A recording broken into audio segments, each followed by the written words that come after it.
From VTV Channel 6 Studios in downtown Vernal, this is Local Point with your host, Chris Piner. Welcome to Local Point, brought to you by Strata Networks. I'm David Gale, filling in for Chris Piner today. Returning to the studio, we have Riley Harris and Alicia Gowan to talk about Riley's platform as Miss Uintah County. Welcome, ladies. Thanks for joining us. Thank once you. again. Now, Riley, we can tell who you are because you have the sash, Miss Uintah County. Alicia, what's your official title and your capacity here today? I am the director of the Vernal Victim Advocate Program. And so I am here to assist Riley and just kind of talk about some of the maybe needs and things of that are in our community. Sure. So let's jump back to you, Riley. As part of being a princess, what's your queen? What queen is that? I guess a queen. Yes. You have in the pageant scene a platform. Tell us, in case people don't know, what is your platform? All right, so a platform in a pageant is something that you're passionate about. And so for me, my platform is called With Love, Prevention and Awareness of Teen Dating, Violence, and Emotional Abuse.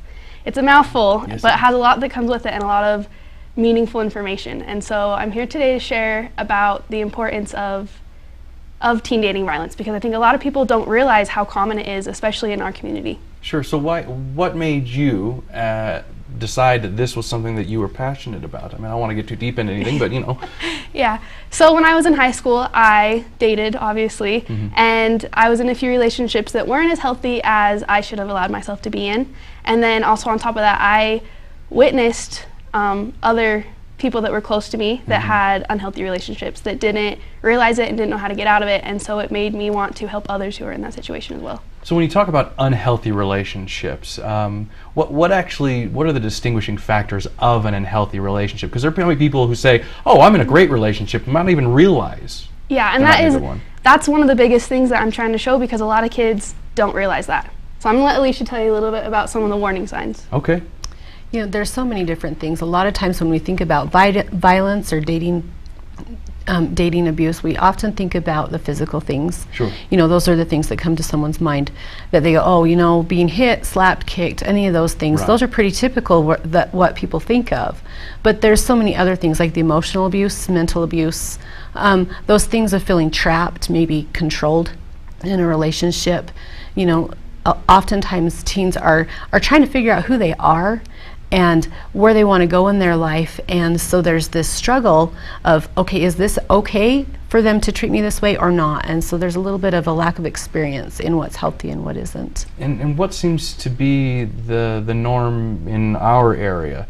Maybe, I don't know if there's a way that we've got statistics on this kind of thing, but it obviously happens. It does happen. You know, there's not. Teen dating violence, like any type of relationship issue, is hard to track because it's personal and people don't always want to talk about it. That's one of the benefits to having Riley here with her platform and bringing awareness to teen dating violence.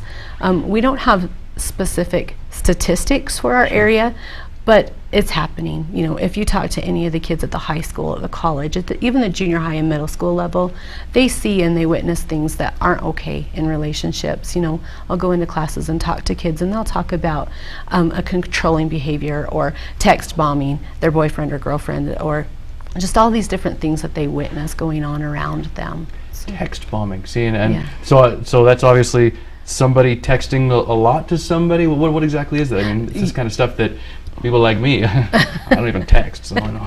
Yeah, you know, keeping track of someone, that can be considered a form of teen dating violence. That constant monitoring everything that they're doing, who they're talking to, where they're going, those types of different things. You know, technology has allowed a lot of those things to change and to become more prevalent in relationships. Okay, and so Riley, your whole job here is obviously to get the word out, to make people aware of that. And one of the ways, obviously, you're here with us today. What other things are you doing? So in February 4th through the 8th, I had a Teen Dating Violence Awareness Week at the high school. And I had different activities during the day that had a theme that went along with them. And I kind of just wanted to teach the kids the warning signs so they know, because a lot of them don't realize that they're in a bad relationship, and then who to go to and how to get out of it and how to help those who are in one.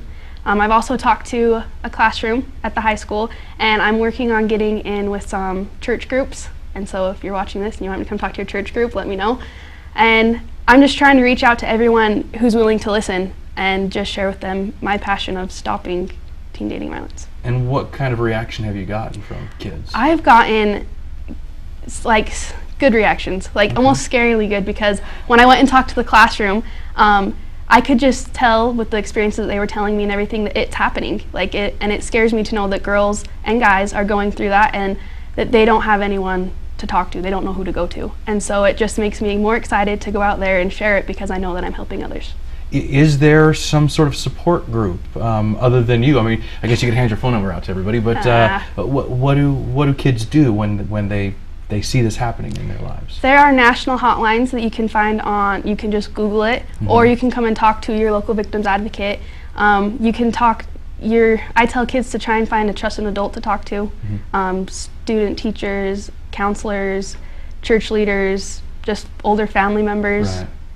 Just kind of anyone, and you'll find someone who cares. Yeah, that's kind of what it is. Like, you just have to share. You have to get your voice out there. For sure. Okay, we got a lot more to talk to. We got to wrap up and go to a word from our sponsor really quick, but we'll be right back here with Alicia and with Riley after our word from Strata Networks. We'll be right back. Strata Networks is proud to bring the first true 4G LTE network to the Uintah Basin. 4G LTE is the most powerful mobile broadband available anywhere in the world. With speeds up to 10 times faster than 3G, you can stay connected like never before. Video chat without delay, stream HD TV or movies in an instant, and download or upload in seconds. For details, visit us in Roosevelt or Vernal or call 622-5007. More speed, more power. 4G LTE, only from Strata Networks.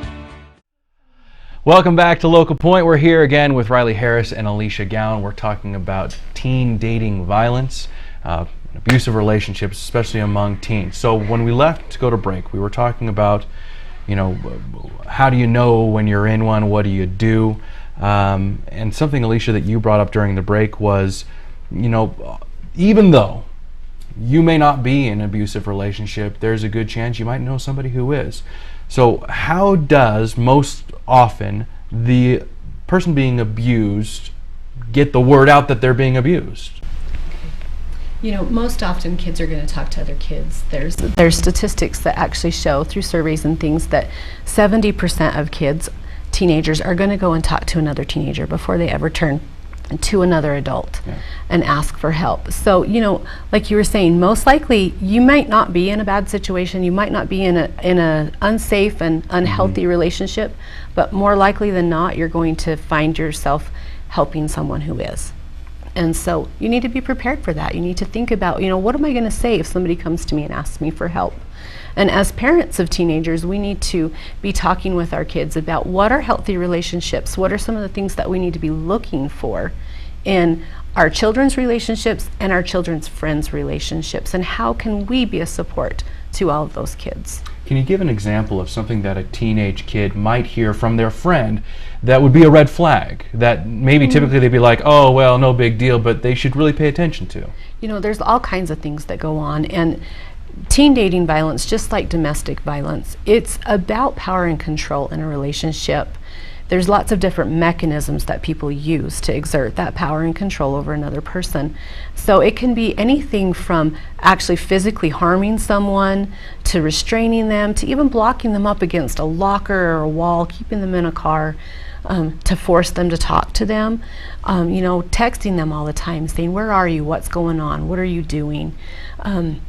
There's so many different factors. If you're concerned about it and it raises a concern in you, most likely it's something that you need to talk to somebody about. Yeah, and then so what would I do as a teenage kid who felt like maybe this was one of those red flags? Who do I go to?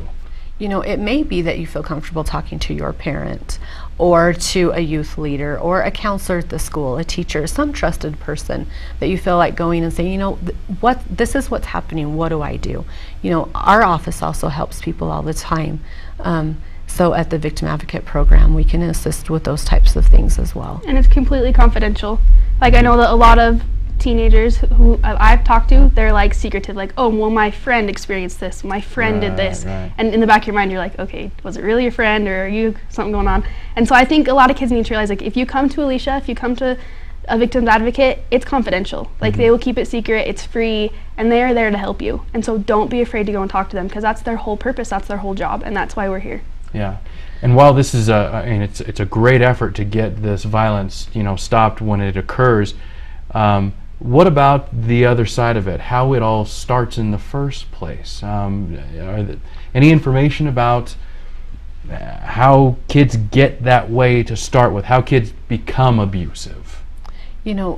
Like I said a few minutes ago, violence is about power and control, and it's exerting that control and that power over someone else. So saying, how did they start this way?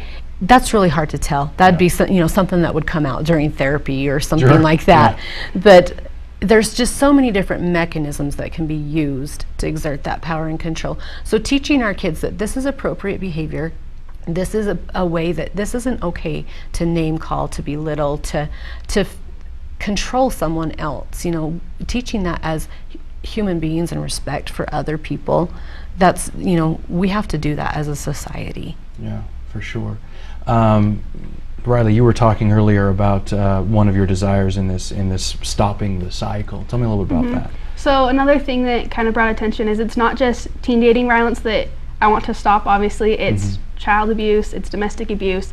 It's kind of like the whole circle of abuse. And so I feel like if a child is abused as a child and then they grow up in a home where the mom and dad are always belittling each other and abusing each other, then that's how they think relationships are going to be. So then that starts them with their teen dating violence, which turns to their domestic, which turns to their child abuse. And so I just want to stop abuse in general, but since I am a teen, I am going and reaching out to those that are dating because I've experienced it and we're all in it. And how can other people other teens or even adults help spread the word that you're trying to spread? So I have a Facebook page. It's called With Love, and so you can go and like that, and I always put little facts on there, and if I have an event coming up, I'll put that on there.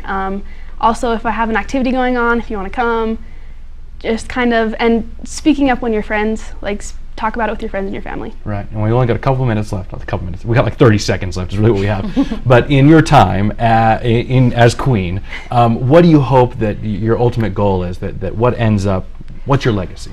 I'm hoping that I will be able to show kids at the high school that a relationship be fun, and you're in high school and you don't have to be controlling, you don't have to be married feel like you're married in high school. And so I just want to have a lasting effect on teaching people respect for each other. Very good. An excellent platform. Thank you, ladies, for both of you coming in today. Thank you for letting us. You're welcome, and thank you for watching today's show. That's all for now. Please join us next time right here on VTV Channel 6. We'll see you then.